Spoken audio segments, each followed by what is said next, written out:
Hello and welcome back to our channel. In today's video, we're diving into one of the most complex and deadly conflicts in modern African history. The Second Congo War, also known as the Great African War. This war not only devastated the Democratic Republic of Congo (DRC), but also involved a staggering number of African nations. It's a story of international intervention, hidden alliances, and, tragically, the suffering of civilians caught in the middle.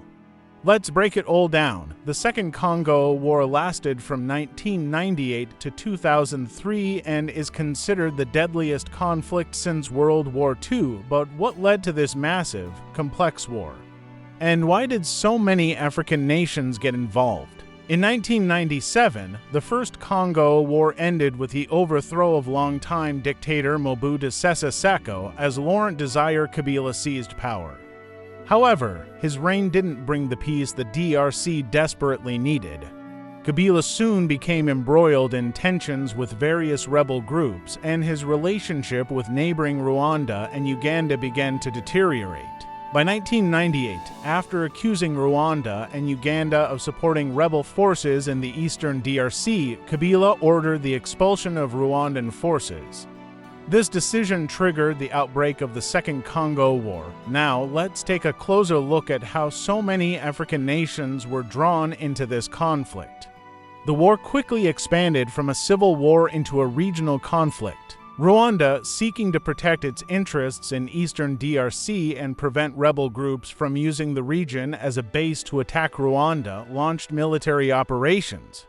Rwanda's involvement was also shaped by the legacy of the 1994 Rwandan genocide. Uganda, a close ally of Rwanda, also sent troops to support their rebel allies in the DRC. They were interested in controlling the lucrative resources of the eastern DRC and countering Kabila's forces. On the other side, Kabila managed to secure the support of Zimbabwe, Angola, and Namibia.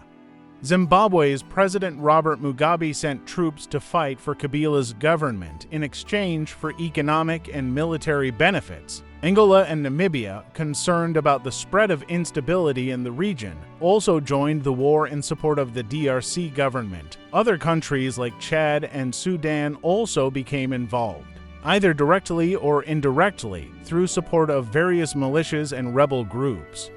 The web of alliances and counter-alliances grew even more tangled. Let's look at the rebel groups that played a crucial role in the conflict.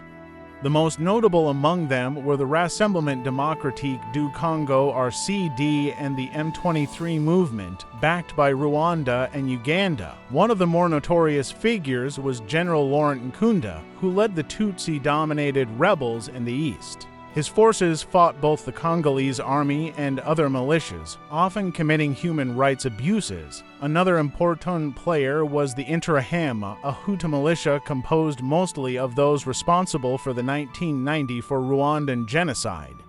They crossed into the DRC, committing horrific acts of violence. The human cost of the war was staggering. It's estimated that more than 5 million people lost their lives, primarily due to disease, starvation, and violence. But it wasn't just the battlefield casualties. The war also saw widespread atrocities committed by all sides. The United Nations deployed peacekeepers, but they were largely ineffective in curbing the violence, which often took the form of massacres, sexual violence, and the forced recruitment of child soldiers. The involvement of external nations only escalated the chaos. By 2003, the war finally began to wind down after peace talks and the signing of the Pretoria Agreement. However, the conflict's legacy is still felt today. The DRC remains one of the world's most unstable countries. While the war officially ended in 2003, militia groups and foreign interests continue to exploit the DRC's vast mineral wealth, and violence remains endemic in the eastern regions. So, what did we learn from the Second Congo War? It wasn't just a war between two factions, but a full-scale regional conflict involving numerous African nations with various political and economic motivations. It is a stark reminder of the complexities of African geopolitics and the far-reaching impact of colonial borders that left many nations entangled in each other's affairs. The Second Congo War is a tragic chapter in African history, but it also highlights the resilience of the Congolese people. As we continue to follow the region's developments, we must remember the importance of peace and international cooperation.